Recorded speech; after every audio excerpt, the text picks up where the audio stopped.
Hello friends, welcome to Anurag Khelia YouTube channel. और आज हम आपके लेके आए न्यूज़पेपर एनालिसिस 7 नवंबर की जो पहली खबर है हमारी, वो बिहार इलेक्शन से रिलेटेड है। बिहार के अंदर में पहले चरण के चुनाव जो हैं वो 6 नवंबर को हुए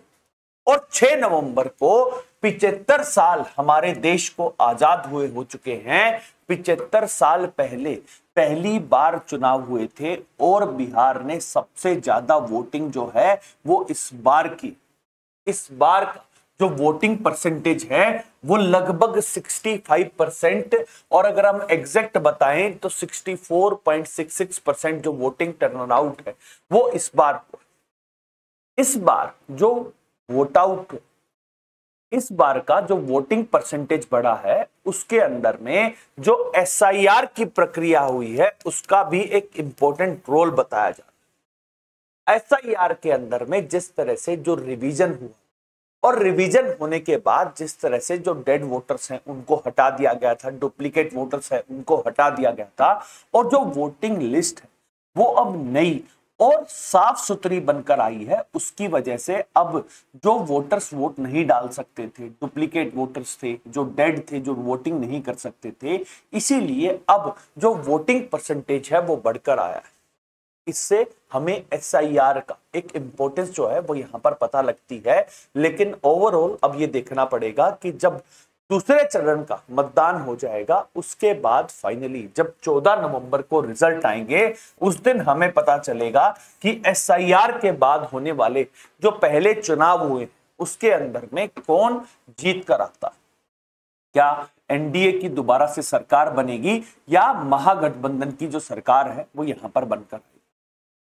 एक अर्ज करते हैं हम। पूरा अनुराग खेलिया यूट्यूब चैनल जो है वो सबसे अर्ज करता है कि वोटिंग जो है वो आपका अधिकार है और ये आपको कॉन्स्टिट्यूशनल राइट है आर्टिकल 326 के तहत। तो यहां पर आपको वोट जरूर करना चाहिए। और जिस तरह से अब बिहार के अंदर में इलेक्शंस जो हैं वो कंडक्ट हो रहे हैं और अगर 65% से ऊपर की वोटिंग हो रही है तो ये एक बहुत ही इंपॉर्टेंट साइन है जहां पर लोग अपने मत का अधिकार करके जो अपने राइट्स हैं उनका इस्तेमाल कर रहे हैं। अब हम चलते हैं नेक्स्ट खबर की तरफ। जो नेक्स्ट खबर है हमारी वो भी इलेक्शन से ही रिलेटेड है, जहां पर हमारे सुप्रीम कोर्ट के अंदर में एक याचिका लगाई गई थी और उस याचिका के अंदर में यह कहा गया था कि अगर कहीं पर अनकॉन्टेस्टेड अगर पोल्स होते हैं तो यहां पर क्या कार्रवाई होनी चाहिए। यहां पर याचिकाकर्ताओं का यह मानना था कि जब वोटिंग के लिए उनके पास राइट टू वोट है आर्टिकल 26 के तहत, तो अगर किसी जगह पर अगर कंटेस्ट ही सिर्फ एक इंसान करता है और अनकंटेस्टेड पोल के अंदर में कोई जीत कर आ जाता है तो यहां पर अब जो इलेक्शंस है उनको कोल्ड ऑफ कर देना चाहिए। इस तरह की याचिका जो है वो सुप्रीम कोर्ट के अंदर में लगाई गई थी, जहां पर जस्टिस सूर्यकांत की जो बेंच है उसने यहां पर यह कहा कि वोटिंग का अधिकार दिया जाता है। लेकिन यहां पर सबसे जरूरी बात यह है कि अगर कोई कंटेस्ट ही नहीं करेगा तो कंटेस्ट ना करना यह आपको नहीं कहता है कि आपको वोट देना ही जरूरी है। जब तक लोग प्रतिनिधित्व करने के लिए आगे नहीं आएंगे तब तक आप अपने मत का अधिकार किस तरह से कर सकते हैं। यहां पर जो याचिका लगाई गई थी उसके अंदर में कहा गया कि जो नोटा है उसका तो इस्तेमाल हो सकता है।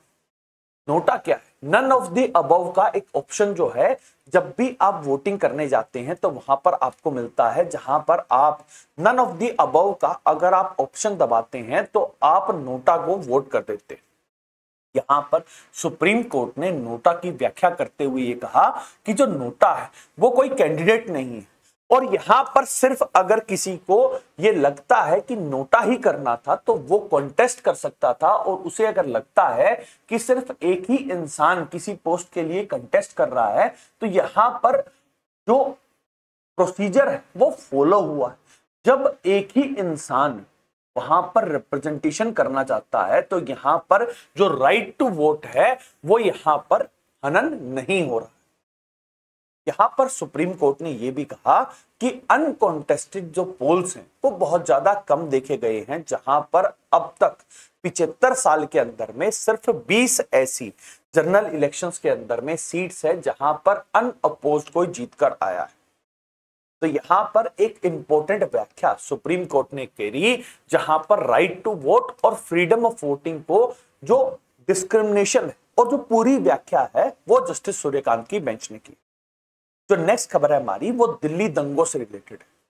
दिल्ली दंगे 2020 के अंदर में हुए थे, जहां पर सीए जो एनआरसी जो हो रही थी इसके खिलाफ राइट्स हुए थे, और राइट्स के अंदर में जो सुप्रीम कोर्ट है वो यहां पर सुनवाई कर रही थी कि जो यहां पर अभियुक्त है जो इस समय पर जेल के अंदर में बंद है, यहां पर एक अभियुक्त जिसका नाम है शहबाज अहमद, उनके वकील ने यहां पर यह कहा कि अगर कोई इंसान राइट्स की जगह में प्रेजेंट था तो यहां पर किस तरह से यह कहा जा सकता है कि वो उस पर्टिकुलर इंसिडेंट के अंदर में इन्वॉल्व था।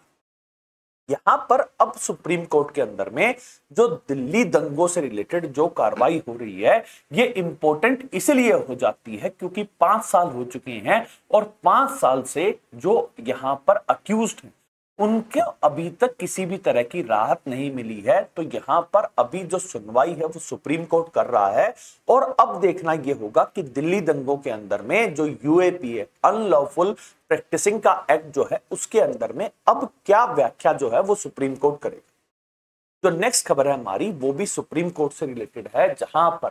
जस्टिस BR गवई और AG मसीहा की बेंच ने एक इंपॉर्टेंट जजमेंट दी। यहां पर यह कहा जा रहा है, सुप्रीम कोर्ट ने अब कहा कि कोई भी अगर अक्यूज्ड है उसको जो भी FIR दर्ज की जाती है, जो भी उसके खिलाफ केस बनाया जाता है, तो वो उसकी उस लैंग्वेज में होना चाहिए जिसको वो पढ़ सके। यहां पर जो सुप्रीम कोर्ट है उन्होंने कहा कि जो भी अक्यूज्ड है उसके पास ये अधिकार होना चाहिए कि उसको ये पता होना चाहिए कि उसके खिलाफ क्या केस बन रहा है, और जिस केस के लिए वो आगे अगर अपने लॉयर्स को रखता है तो यहां पर जो भी अक्यूज्ड है उसको पूरी जानकारी होनी चाहिए। और इसके लिए अब यहां पर यह कहा गया है कि जिस भी लैंग्वेज के अंदर में वो फेमिलियर है उस लैंग्वेज के अंदर में उसको यहां पर पूरी की पूरी जानकारी जो है वो दी जानी चाहिए। अब आर्टिकल 143 के तहत जो हमारा संविधान है ये जो रूल है ये पूरे देश के अंदर में लगेगा, और पूरे देश के अंदर में जो भी अक्यूज्ड है अगर कोई केस बन रहा है तो केस की जो पूरी की पूरी जो रिपोर्ट है वो पहली बार जो अक्यूज्ड है उसको अब उसकी नॉन लैंग्वेज के अंदर में दी जाया करेगी। जो नेक्स्ट खबर है हमारी वो हमारे CGI जस्टिस BR गवई और हमारे अटॉर्नी जनरल R वेंकट राघमनी से रिलेटेड है, जहां पर जो हमारे CGI है उन्होंने यहां पर R वेंकट राघमनी से एक सवाल पूछा है। यहां पर जो केस था वो था ट्राइबल ट्रिब्यूनल एक्ट से रिलेटेड, और यहां पर R वेंकट राघमनी ने ये कहा कि वो यहां पर आज बहस नहीं कर सकते हैं, और इसीलिए उन्होंने जो नेक्स्ट तारीख है वो यहां पर मांगी थी। यहां पर R वेंकट राघमनी जो है वो एक इंटरनेशनल जो ट्रिब्यूनल है जो देश की वहां पर बहस कर रहे थे। तो यहां पर CGI ने ये कहा है कि ये जो प्रैक्टिस जिस तरह से अटॉर्नी जनरल ने की है ये गलत है और इस तरह की प्रैक्टिस को नहीं किया जाना चाहिए। यहां पर एक बहुत ही इंपॉर्टेंट जो डिसीजन है जो हमारे जो रिमार्क जो हमारे CGI ने दिया है वो इंपॉर्टेंट हो जाता है, जहां पर जो हमारे CGI है उन्होंने कहा कि अगर अटॉर्नी जनरल को कहीं और जाना है तो वो अपने सॉलिसिटर जनरल को या एडिशनल सॉलिसिटर जनरल को यहां पर आप प्रस्तुत कर सकते हैं, और उसके बाद कोई भी इंपॉर्टेंट जो जजमेंट है उसके ऊपर में सुनवाई हो सकती है। अब देखना यह होगा कि CGI के रिमार्क के बाद जो अटॉर्नी जनरल ऑफिस है वो इसके अंदर में क्या अपना एफिडेविट फाइल करता है। जो नेक्स्ट खबर है हमारी वो सुप्रीम कोर्ट से रिलेटेड है, जहां पर सुप्रीम कोर्ट के अंदर में एक याचिका लगी थी, और याचिका ये थी कि वेस्ट बंगाल के अंदर में एक OBC की लिस्ट जो है वो जारी की गई थी TMC सरकार के द्वारा। उसके ऊपर में जो सुप्रीम कोर्ट है, सुप्रीम कोर्ट ने उसके ऊपर में स्टे लगा दिया था, लेकिन उसके बावजूद जो कोलकाता हाई कोर्ट है वो OBC का जो केस है वो यहाँ पर उसके ऊपर सुनवाई कर रही थी। अब यहाँ पर जो सुप्रीम कोर्ट है उन्होंने ये कहा कि कोलकाता हाई कोर्ट के अंदर में जो ये सुनवाई हो रही है इसको रोक लगा दी जानी चाहिए, क्योंकि सुप्रीम कोर्ट के अंदर में जो ये केस है ये लामबंद है। और उसके बाद जब जजमेंट आएगी, अगर प्रेसिडेंट्स के तहत ये कहा जाए कि कोलकाता हाई कोर्ट इसकी सुनवाई करेगा तो वो सुनवाई करे, और अभी के लिए जो कोलकाता हाई कोर्ट है वो ओबीसी लिस्ट के ऊपर में कोई भी सुनवाई नहीं करे। जो नेक्स्ट खबर है हमारी वो भी वेस्ट बंगाल से आई, जहां पर कोलकाता हाई कोर्ट ने जो एसआईआर, जो इलेक्शन कमीशन ने जो स्पेशल इंटेंसिव रिवीजन जो पूरे देश के अंदर में शुरू किया है, यहां पर इससे रिलेटेड एक याचिका जो है वो कोलकाता हाई कोर्ट के अंदर में लगी है। जहां पर अब जो कोलकाता हाई कोर्ट है उसने इलेक्शन कमीशन से ये पूछा है कि 18 नवंबर तक आप एक एफिडेविट फाइल कीजिए और उसके अंदर में ये बताइए कि जब बिहार के अंदर में जो एसआईआर की प्रक्रिया के से रिलेटेड जो जस्टिस सूर्यकांत और जस्टिस बागची की बेंच जो उसकी सुनवाई कर रही थी, और जो उसके अंदर में जो उन्होंने सुझाव दिए थे, क्या वो सारे के सारे इंक्लूड किए गए हैं। और इस बारे में जो एक एफिडेविट है वो 18 नवंबर तक इलेक्शन कमीशन को डिसाइड करना। यहां पर वेस्ट बंगाल के अंदर में जो टीएमसी सरकार है वो एसआईआर का विरोध कर रही है, और जो विरोध है वो नेक्स्ट न्यूज के अंदर में भी आप देख पा रहे हो।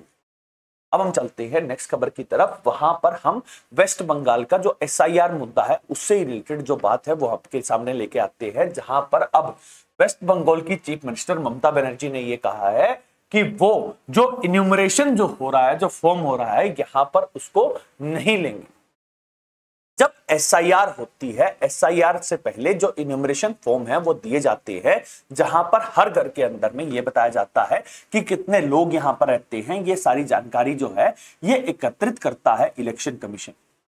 यहां पर ममता बनर्जी ने यह कहा कि जो एसआईआर की प्रक्रिया जिस तरह से इलेक्शन कमीशन कर रहा है वो गलत है, और यहां पर इसलिए ममता बनर्जी ने कहा कि वो अपना इन्यूमरेशन फॉर्म जो है वो सबमिट तब तक नहीं करेंगी जब तक वेस्ट बंगाल के अंदर में फुल इन्यूमरेशन जो है वो यहां पर नहीं हो जाता।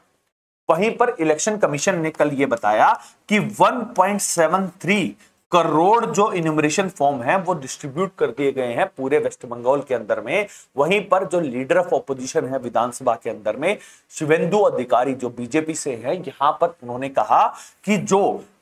कोलकाता म्युनिसिपल कॉर्पोरेशन है वो यहां पर अब बर्थ सर्टिफिकेट को जिस तरह से डिस्ट्रीब्यूट कर रही है, और जो एसआईआर की प्रक्रिया है उसके अंदर में जो बर्थ सर्टिफिकेट है वो एक इंपॉर्टेंट डॉक्यूमेंट है। और इससे रिलेटेड जो बीजेपी के आईटी सेल के जो मुखिया है मालवीय जी, उन्होंने यहां पर एक पिटीशन जो है वो इलेक्शन कमीशन के अंदर में भी जारी की है, जहां पर उन्होंने ये कहा था कि 24 जून के बाद जितने भी बर्थ सर्टिफिकेट अगर दिए जा रहे हैं वेस्ट बंगाल के अंदर में, उनके ऊपर कार्रवाई होनी चाहिए और उनको रद्द कर देना चाहिए। यही मुद्दा जो है वो शिवेंदु अधिकारी ने यहां पर उठाया। वेस्ट बंगाल के अंदर में जो एसआईआर है वो इंपॉर्टेंट इसलिए हो जाती है क्योंकि जो ऑपोजिशन पार्टीज हैं, जो बीजेपी हैं, वो सब की सब यहां पर ये कह रही हैं कि ममता बनर्जी ने बहुत सारा इन्फिल्ट्रेशन करवा रखा है और फेक वोटर कार्ड जो है वो बने हुए हैं, और यहां पर जो टीएमसी है वो अपने फेक वोटर्स को बचाने के लिए जो एसआईआर की प्रक्रिया है उसका विरोध कर रही है। अब देखना यह होगा कि कोलकाता हाईकोर्ट के अंदर में भी एक केस है, वहीं पर टीएमसी और बीजेपी जो है वो आमने सामने आ रखी है, वहीं पर जो इलेक्शन कमीशन है उसने अपना काम जो है वो मुस्तैदी से कर रही है। इससे पहले जो तमिलनाडु की सरकार है डीएमके सरकार, और जो केरला के अंदर में जो पिनेरी विजयन की सरकार है वो सुप्रीम कोर्ट का दरवाजा खटखटा चुके हैं, और वहां पर अब एसआईआर से रिलेटेड जो सुनवाई है वो होगी। अब ओवरऑल जो इलेक्शन कमीशन जो एसआईआर कर रहा है उससे रिलेटेड जो भी अपडेट आएगी वो हम आपके लिए आएंगे। हम चलते हैं नेक्स्ट खबर की तरफ। तो नेक्स्ट खबर है हमारी वो सेंसेक्स से रिलेटेड। हमारे देश के अंदर में जो सेंसेक्स है वो पहली बार ब्रिटिशर्स ने शुरू किया था, और ब्रिटिशर्स का जो सेंसेक्स है वो इंडिया ने उस पॉलिसी को कंटिन्यू किया था, जहां पर 1951, 1961, 71, 81, 91, 2001, 2011 तक जो हर 10 साल के अंदर में जो प्रोसेस है ये कंटिन्यू कर रही थी, और 2021 के अंदर में दोबारा से जो सेंसेक्स है वो होने वाली थी। लेकिन कोविड-19 की वजह से जो सेंसेक्स की प्रक्रिया है, जो जनगणना की प्रक्रिया है, वो नहीं हो पाई थी और उसके बाद जो होम मिनिस्ट्री है उन्होंने कहा था कि 2027 के अंदर में जो पैन इंडिया जो सेंसेक्स है वो यहाँ पर हो। अब यहाँ पर जो हमारा सेंसेक्स मंत्रालय है उन्होंने ये कहा है कि 2 एप्स जो हैं वो यहाँ पर टेस्ट की जा रही है। इस बार का जो सेंसेक्स है वो डिजिटल सेंसस होने वाला है और डिजिटल सेंसस के साथ साथ यहाँ पर कास्ट सेंसस भी होगा। यहाँ पर इसी के लिए अब जो HLO house listing and house operation की जो एक ऐप है वो यहाँ पर ट्रायल टेस्ट हो चुकी है और इस बार का जो सेंसेक्स है उसके अंदर में जो HLO है उस ऐप का इस्तेमाल किया जाएगा। दूसरी ऐप जो है वो है डिजिटल लेआउट मैप।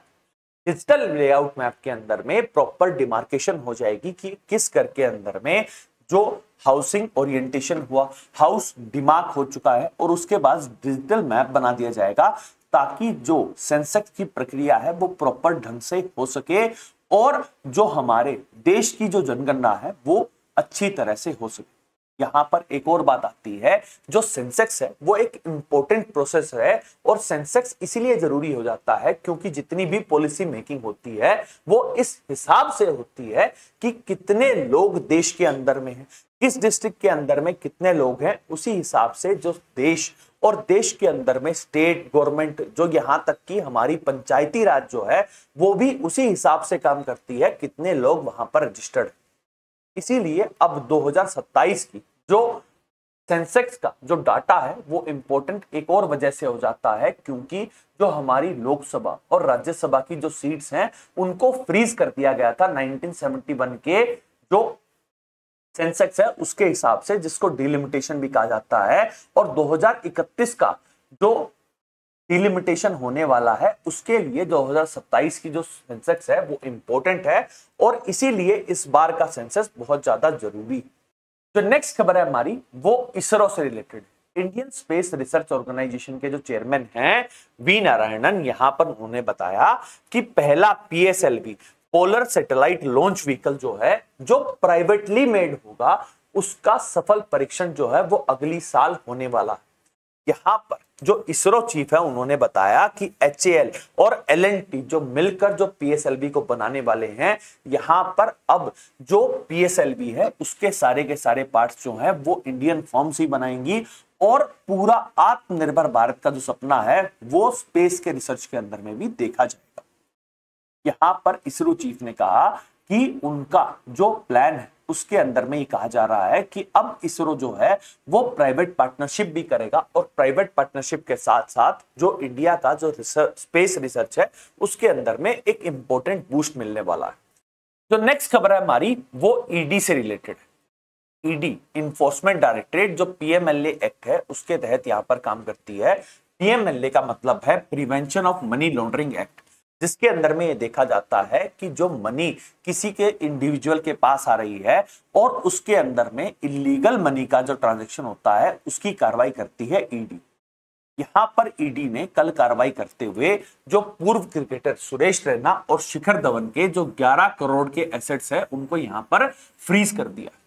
यहां पर जो ईडी है उन्होंने कहा कि 1x जो बैटिंग की एक ऐप है यहां पर 6.64 करोड़ जो है वो रैना को यहां पर 1x बैट ने प्रमोशन के लिए दिए थे, वहीं पर 4.5 करोड़ जो रुपए जो है वो शिखर धवन को दिए गए थे और 1x जो बैटिंग ऐप है वो इलीगल है इंडिया के अंदर में, इसीलिए यहां पर इन दोनों पूर्व क्रिकेटर्स के 11 करोड़ के जो एसेट्स है उनको फ्रीज कर दिया गया।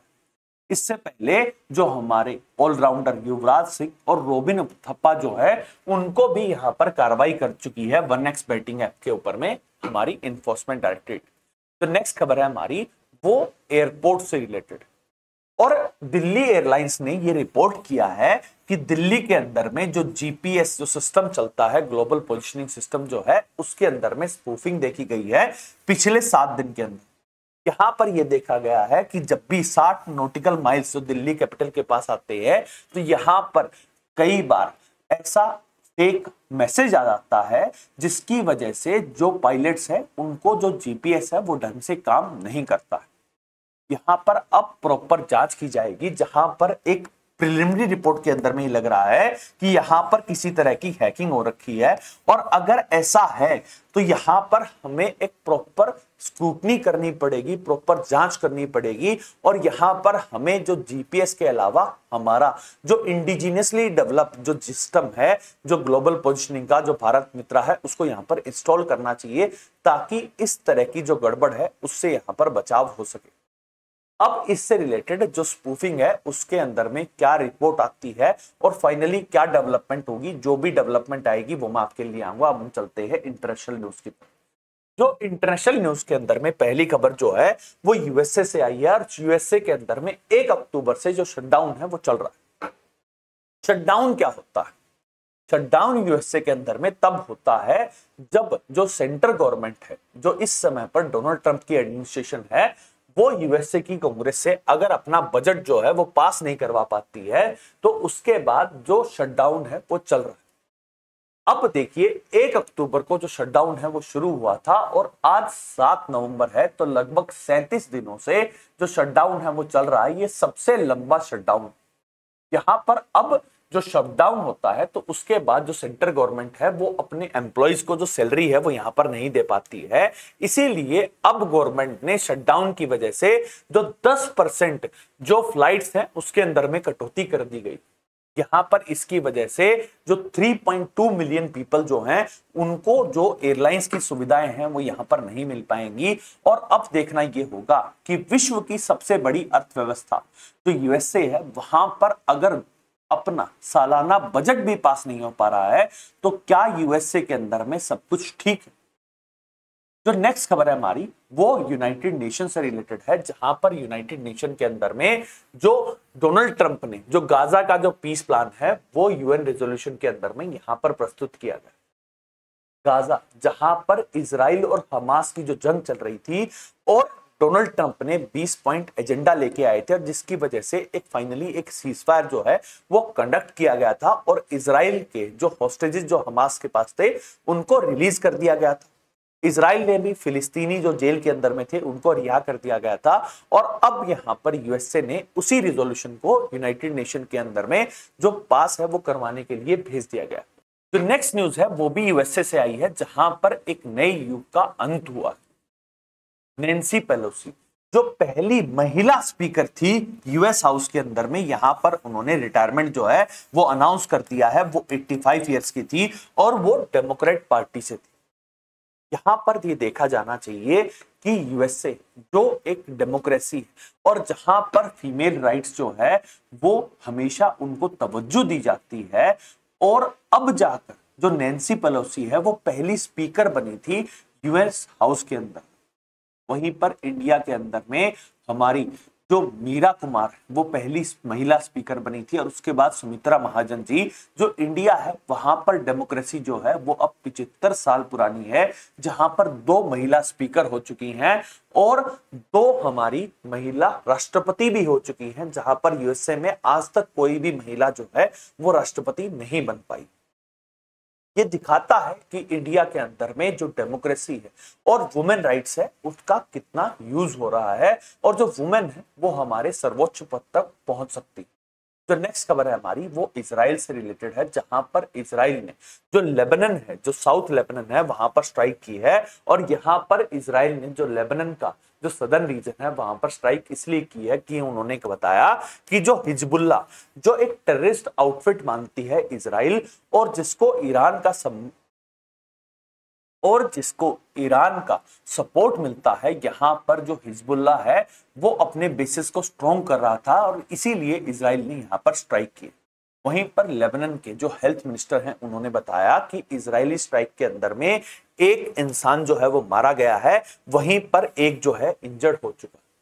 यहां पर अब देखना यह पड़ेगा कि इजराइल जिस तरह से अभी जो पीस प्लान जो गाजा के अंदर में आया, जिसको यूनाइटेड नेशन के अंदर में प्रस्तुत किया गया है, वहीं पर इजराइल जो है वो अपने पड़ोसी देश लेबनान के ऊपर में अब यहां पर अटैक कर रहा है। तो क्या इजराइल जो है वो शांति के खिलाफ है? जो लास्ट खबर आ रही है हमारी, वो हमारे पड़ोसी देश पाकिस्तान और अफगानिस्तान से है, जहां पर अब इस्तांबुल के अंदर में दोबारा से बातचीत होगी, जहां पर अफगानिस्तान और पाकिस्तान अब फाइनली ये देखेंगे कि जो डूरेंट लाइन है वहां पर शांति बहाल हो सके। एक तरफ टर्की की जो एक सिटी है इस्तांबुल, वहां पर पाकिस्तान और अफगानिस्तान के ऑफिशियल्स जो है वो यहां पर बातचीत कर रहे हैं। वहीं पर यह देखा गया है कि डूरेंट लाइन के अंदर में जो पाकिस्तान और अफगानिस्तान की जो आर्मी है वो यहां पर आमने सामने आई और फायरिंग भी हुई है। तो फाइनली देखना पड़ेगा कि डूरेंट लाइन के ऊपर में फाइनली शांति बहाल कब हो। That's all. Thank you very much and please subscribe to Anurag Khelia YouTube channel. Thank you.